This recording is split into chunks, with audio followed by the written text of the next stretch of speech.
Well, I'm making up another spare honey bucket, and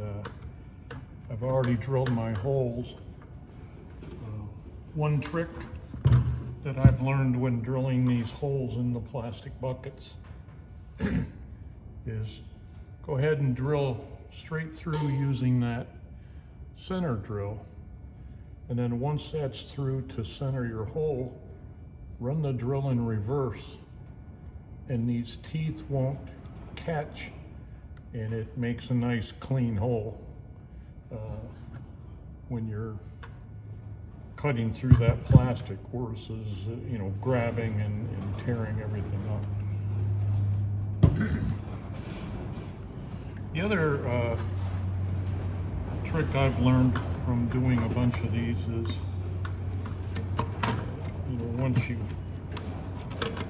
put your honey gate through the hole, and then you're going to spin a nut on the inside to tighten it up,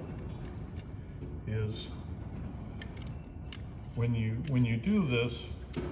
you're going to be sitting there fighting, how do I get this tight and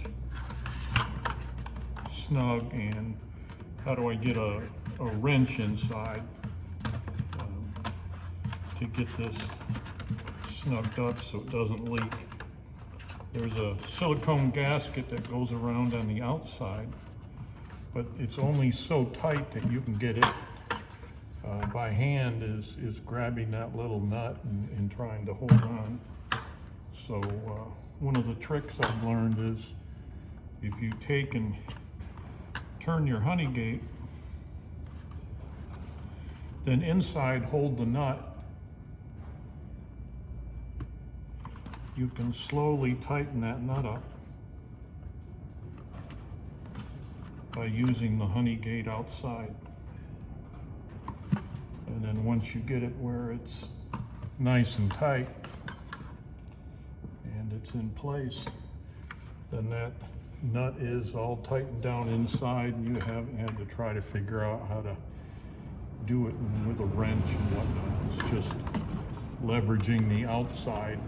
where you have the ability to grip, and it compresses the seal behind this honey gate. And so now I can use this to, I'm going to be making some creamed honey. So I'll make the creamed honey in here, and then I'll have the gate right on it.